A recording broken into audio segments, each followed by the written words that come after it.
Tanaman nanas merupakan salah satu tanaman tropis yang mudah tumbuh di berbagai kondisi lahan dan cuaca.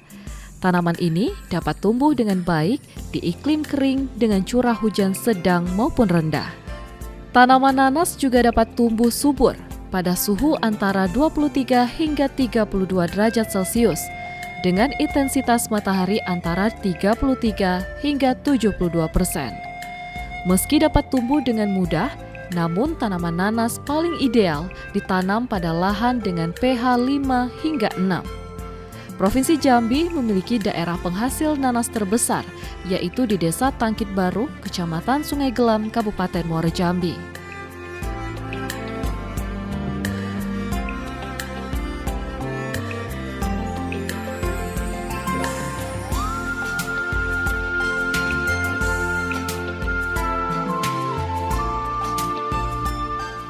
Bercocok tanam di lahan gambut tidaklah mudah. Hanya sebagian masyarakat yang mampu mengolah lahan gambut agar bisa bermanfaat dan menghasilkan. Seperti yang dilakukan oleh warga Desa Tangkit Baru, Kecamatan Sungai Gelam, Kabupaten Muaro Jambi, Provinsi Jambi, di mana mereka sukses menyulap lahan gambut dengan suburnya tanaman nanas dan bahkan menjadi ikon dari Desa Tangkit Baru. Seperti apa perjalanannya? Ikuti saya di Inspirasi Indonesia kali ini. Desa Tangkit Baru pada awalnya merupakan bagian dari wilayah RT 5 Desa Tangkit. Kemudian, dengan adanya pemekaran desa, warga di wilayah RT 5 menjadi satu desa yang dinamakan Desa Tangkit Baru.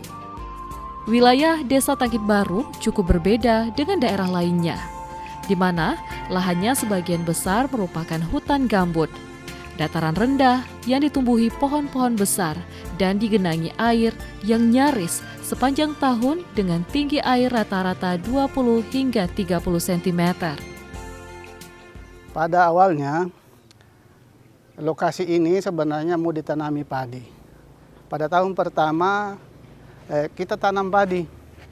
Cuma karena kita hanya mungkin trial and error, hanya coba dan salah, tidak ada ilmunya. Rupanya pH di sini pH-nya 3,5. Sehingga ini padi kita di sini hangus. Nah, di situ tahun pertama masyarakat yang masuk sini menderita susah karena bahan makanannya habis. Akhirnya coba-cobalah tanam macam-macam termasuk ubi kayu atau singkong. Nah, itu singkong bisa menghasilkan sedikit. Jadi umbinya dimakan, dibuat berbagai panganan, dibuat ketuk lintri, kerupuk atau ubi rebus. Nah, kemudian juga daunnya bisa dijual ke Jambi. Cuma belum bisa diharapkan sebagai penghasilan pokok. Ketemu bibit-bibit nanas, ini yang kita coba tanam juga. Rupanya bibit nanas yang kita tanam ini, pertama cocok dengan tanah, subur, kemudian hamanya kurang, dan tahan banjir. Nah, inilah salah satu kelebihannya. Sehingga pimpinan kelompok tani itu, waktu itu Uang Muhammad, memutuskan, lebih baik kita sepakat sekarang tanam nanas. Nah, itulah awal mulanya kira-kira tahun 72, nanas itu memenuhi lokasi ini. Karena pada awalnya sebenarnya bukan nanas, bukan padi, kemudian dialihkan kepada kebun kopi dan kelapa. Dibentuk waktu itu koperasi namanya Koperasi Kapak, Kopi dan Kelapa. Nah, tapi karena tidak cocok kelapa dengan kopi di sini, akhirnya ketemulah nanas, ini yang dikembangkan. Sehingga luas lahan yang kurang lebih 1.500 itu praktis 2 tahun sudah penuh dengan nanas muda.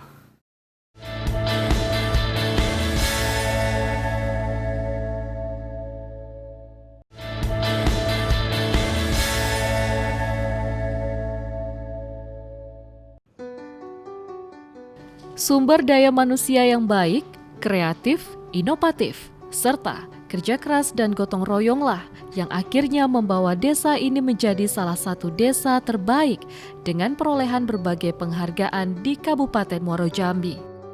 Bukan perjalanan yang mudah, Desa Tangkit Baru menjadi desa yang saat ini dikenal sebagai sentra penghasil nanas terbesar di Provinsi Jambi. Untuk membuka lahan agar dapat menjadi kawasan pertanian, Para pendiri Desa Tangkit terlebih dahulu membuat parit-parit atau saluran air yang langsung terhubung ke Sungai Batanghari. Setelah dataran yang tergenang air kering, baru kemudian menebang pohon-pohon besar untuk dijadikan lahan pertanian.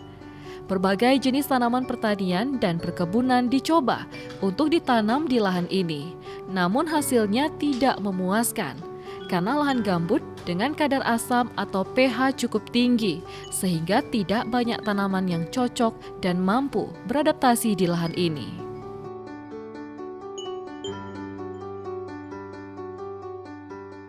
Kerja keras dan pantang menyerah menjadikan desa yang sebelumnya hutan di atas air, kini menjadi daerah permukiman yang nyaman serta daerah pertanian yang subur, terutama untuk budidaya tanaman nanas. Keunggulan nanas Desa Tangkit Baru pun diakui oleh pemerintah. Melalui Menteri Pertanian, Desa Tangkit Baru ditetapkan sebagai komoditi unggulan dari Provinsi Jambi melalui SK Menteri Pertanian dengan nomor 105/KPTS/TP 2004/3/2000 pada tahun 2000 dengan nama nanas varietas Tangkit yang termasuk golongan nanas Queen. Nanas varietas Tangkit ini juga unik karena jika bibit nanas Tangkit ditanam di luar wilayah Tangkit, maka cita rasanya akan berubah, tidak semanis nanas Tangkit. Kalau nanas kita ini memang dari Menteri Pertanian sudah dikasih nomor semacam hak paten, mungkin itu di Tugu ada tertulis nomor itu, di sebelah sana ada. Itu saya juga tidak tahu bagaimana prosesnya, tapi yang jelas itu setelah terkenal nanas ini kan oleh Menteri, dibuatkanlah surat keputusan sebagai varietas unggul Tangkit. Jadi terlepas dari varietas lain. Jadi nanas kita disebutlah varietas unggul. Nanas Tangkit ini walaupun varietasnya sama dengan yang lain, misalnya jenis Queen, tetapi bedanya di dalam cita rasa. Udah banyak bibit ini ditanam di daerah lain, tapi cita rasanya berbeda. Mungkin karena faktor unsur hara lah di Desa Tangkit Baru, mungkin gambutnya dikelilingi oleh tanah mineral, kemudian jauh dari air asin, sehingga dia punya cita rasa yang khas. Itulah mungkin latar belakang sehingga oleh Menteri Pertanian dikeluarkanlah semacam varietas unggul nanas Tangkit. Walaupun bukan disebut Tangkit Baru, tetap saya Tangkit karena dulu kami Tangkit. Setelah pemekaran tahun 84 baru disebut Tangkit Baru. Hampir 90% warga Desa Tangkit Baru bermata pencarian sebagai petani nanas. Didukung oleh lahan yang subur untuk tanaman nanas serta budidaya tanaman nanas yang tergolong mudah, membuat petani nanas tidak mengalami kesulitan. Budidaya tanaman nanas juga sangat mudah karena untuk pembibitan tidak dibutuhkan proses panjang. Bibit nanas dapat diambil langsung dari anakan atau tunas nanas yang tumbuh di pangkal batang buah atau anakan nanas dari akar. Selain itu, mahkota buah juga dapat dijadikan sebagai bibit.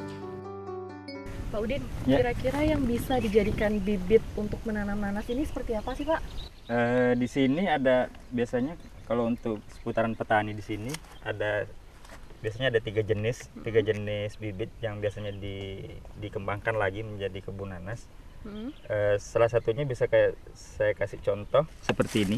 Nah, biasanya ini salah satu contoh yang bisa dijadikan bibit yang bagus untuk dijadikan bibit. Terus yang paling banyak digunakan masyarakat yang paling banyak digunakan masyarakat yang seperti ini. Terus dia ada lagi yang timbul cara pembibitan yang kedua. Biasanya dia timbul di batang.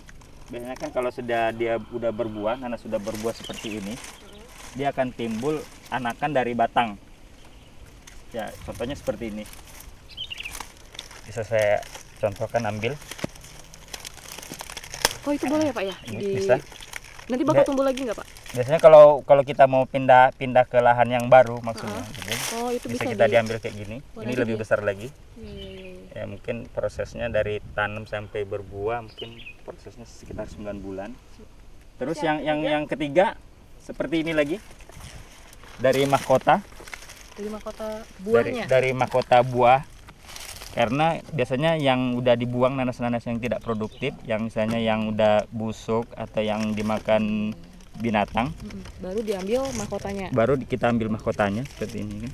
Kalau ini Pak, yang seperti ini nih Pak, yang dari Iya. telinganya ini ditanam lagi atau cukup diletakkan aja gitu biar bisa tumbuh. Kalau masyarakat di sini seperti apa Pak? Asal udah nyentuh tanah kayak gini kan udah kelihatan, ini udah kelihatan tanah ini, baru kita gini kan aja. Nah, udah cukup itu. Pak Udin, tadi Ya. Pak Udin sudah menjelaskan nih jenis-jenis bibit yang digunakan masyarakat sini. Nah, kalau untuk buah sendiri Pak Udin, Ya. buah yang siap panen itu seperti apa sih Pak? Biasanya di sini ada dua cara sistem pemanenan. Pemanenan memang untuk siap panen dan yang untuk dikirim ke luar kota yang agak jauh-jauh gitu seperti Jakarta, Pulau Jawa, sama Lampung.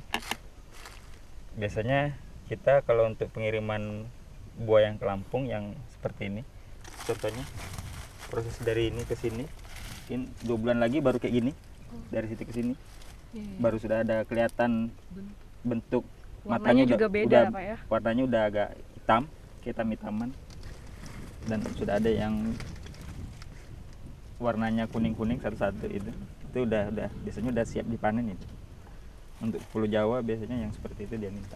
Proses pematangannya di jalan nanti. Biasanya kalau untuk kebutuhan lokal Jambi kita memang memilih yang udah siap panen, udah matang, yang biasanya warnanya udah agak kuning-kuning. Ya contohnya seperti itu. Udah bisa lihat nanti itu memang selisih dengan yang untuk siap dikirim ke Pulau Jawa yang seperti ini. Jadi kita pilih yang memang udah benar-benar siap dikonsumsi langsung, Konsumsi yang masyarakat langsung ya? udah kuning gitu, warnanya udah kuning.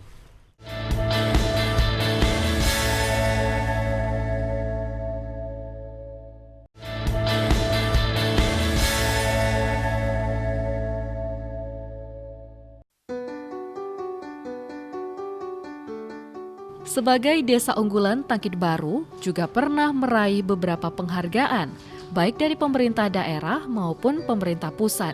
Di antaranya, penghargaan Adiasa Parahita Nugraha dari Presiden RI tahun 1998. Piagam penghargaan sebagai Desa Tuntas Wajib Belajar tahun 1993, 1994, dan 1995 dari Mendikbud. Piagam penghargaan sebagai Desa Teladan dari Gubernur Jambi tahun 1996. Piagam penghargaan sebagai Desa Juara dari Mendagri tahun 1997 dan Piagam penghargaan sebagai Desa Teladan dari Mendagri tahun 2001 serta sederet penghargaan lainnya. Selain sebagai sentra penghasil nanas, Desa Tangkit Baru juga dikembangkan sebagai kawasan percontohan pengembangan budidaya ikan.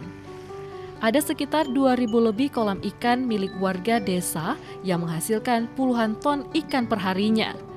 Perekonomian warga desa pun semakin membaik. Masyarakat semakin sejahtera, bahkan pernah meraih penghargaan sebagai Desa Bebas Prasejahtera dari Bupati Batanghari pada tahun 1996. Meraih kesuksesan itu mudah, namun yang sulit adalah mempertahankannya. Pepatah ini juga sempat menghampiri Desa Tangkit Baru. Sederet penghargaan yang diraih tidak mampu dipertahankan.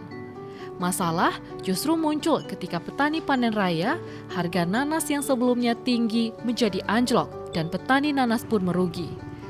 Salah satu yang menjadi kendala adalah pemasaran, karena pada saat itu hanya dipasarkan dalam Provinsi Jambi.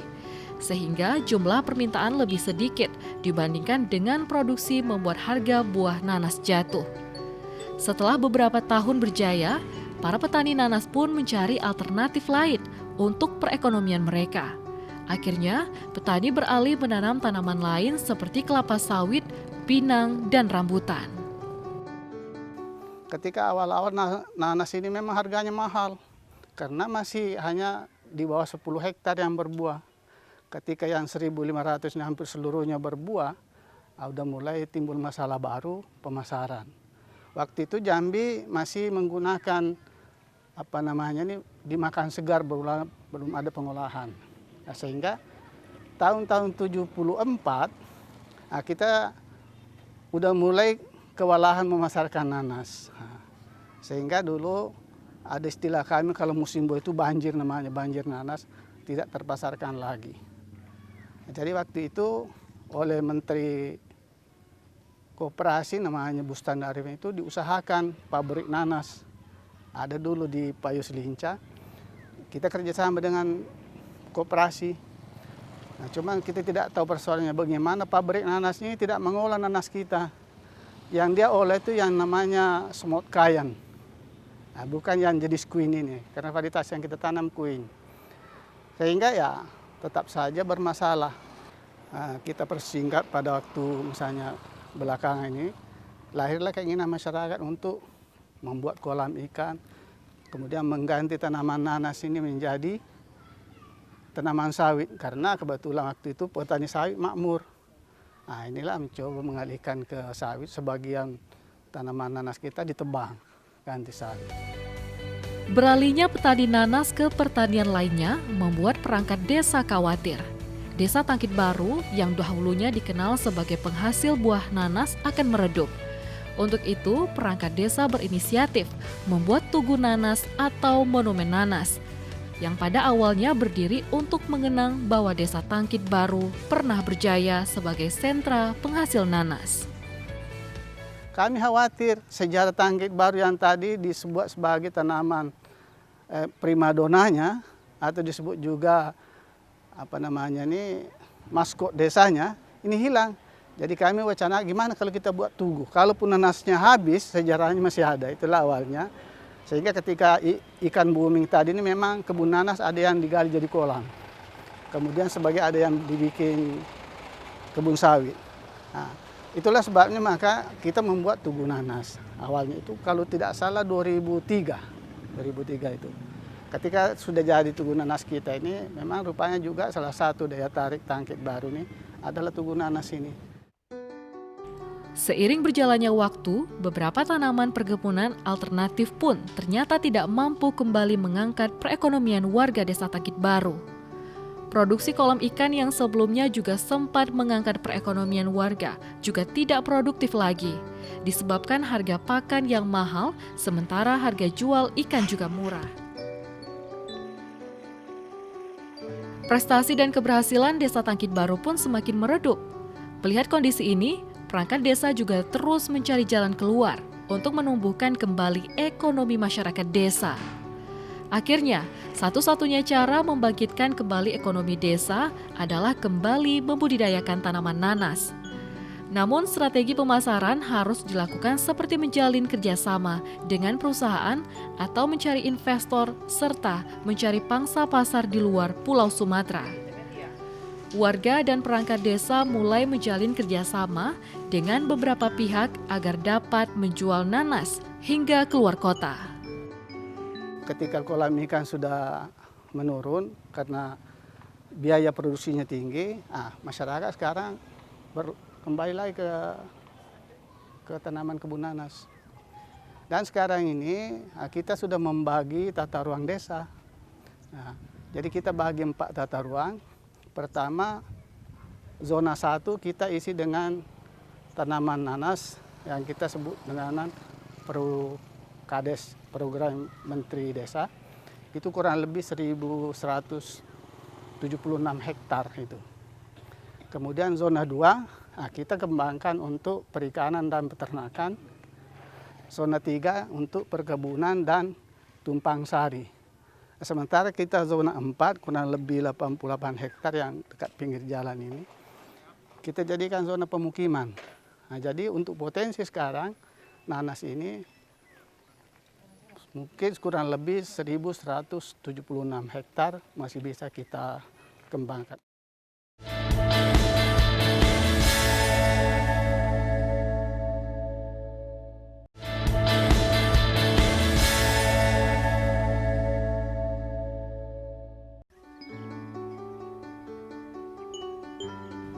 Secara bertahap, pertanian nanas di Desa Tangkit Baru mulai kembali menggeliat.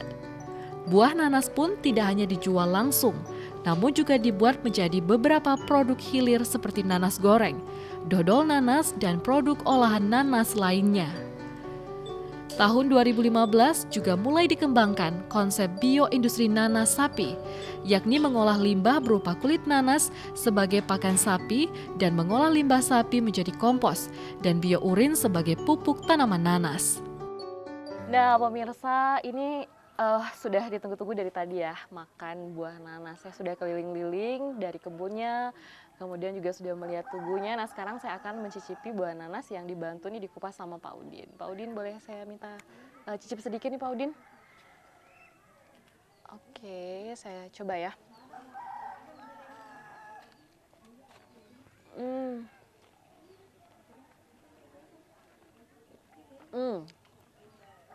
Memang beda ya Pak Udin dengan nanas yang lain. Dari tangkit ini memang manis, kemudian juga airnya juga banyak dan cocok sekali nih dimakan di siang hari seperti saat ini. Untuk pengembangan ke depan, pemerintah Desa Tangkit Baru juga berencana membuat agrowisata nanas Desa Tangkit Baru untuk semakin memperkenalkan nanas Tangkit Baru baik di tingkat lokal maupun nasional. Pemerintah desa menginginkan bagaimana nanti supaya ada hal lain yang timbul selain daripada produktivitas nanas, juga ada hal-hal lain yang bisa dikembangkan oleh masyarakat. Dari pemerintah desa mengupayakan ada satu menginginkan ada terobosan membuat agrowisata yang berbentuk wisata kebun, yaitu agrowisata nanas. Bagaimana ingin melihat dan menyaksikan secara langsung pertanian nanas seperti apa. Nah, itulah yang akan kita jual. Tentunya apabila ini berjalan, tentu nanti secara tidak langsung sosial ekonomi masyarakat juga akan terbantu. Mungkin ketika orang masuk ada membeli langsung apakah dia produk mentahnya atau juga produk turunan daripada hasil pertanian nanas itu sendiri. Nanas pun kini kembali menjadi primadona Desa Tangkit Baru. Ekonomi masyarakat tumbuh dengan baik. Bahkan dapat dikatakan tidak ada pengangguran di desa ini jika mau bekerja. Dari data pihak desa, masyarakat yang dapat dikatakan miskin dan tidak bekerja dikarenakan usia yang memang sudah tidak produktif seperti lansia. Warga Desa Tangkit Baru juga semakin terbuka dengan masyarakat luar dan bersiap menuju desa wisata. Hampir di setiap rumah memiliki pondok nanas yang bertujuan untuk memperkenalkan kepada pendatang ataupun pengunjung bahwa di pondok nanas pengunjung dapat membeli nanas secara eceran. Sementara untuk nanas yang sudah ditumpuk di depan rumah ataupun di pinggir jalan harus dibeli secara borongan. Meskipun harga nanas cenderung tidak stabil karena masih naik turun sesuai permintaan pasar, namun warga tetap akan mempertahankan nanas sebagai tanaman warisan leluhur untuk membangkitkan perekonomian desa. Kerja keras dan semangat warga desa selama ini mampu mengolah lahan gambut yang ada di Desa Tangkit Baru menjadi terkenal dengan sentra penghasil buah nanas. Buah nanas tidak hanya saja dinikmati oleh warga lokal, tetapi juga dirasakan masyarakat di luar Provinsi Jambi. Apa yang dilakukan oleh warga Desa Tangkit Baru ini semoga bisa menginspirasi desa-desa lainnya dalam mengolah lahan dan mampu meningkatkan perekonomian secara mandiri. Demikian Inspirasi Indonesia kali ini dari Desa Tangkit Baru, Kabupaten Muaro Jambi, Provinsi Jambi.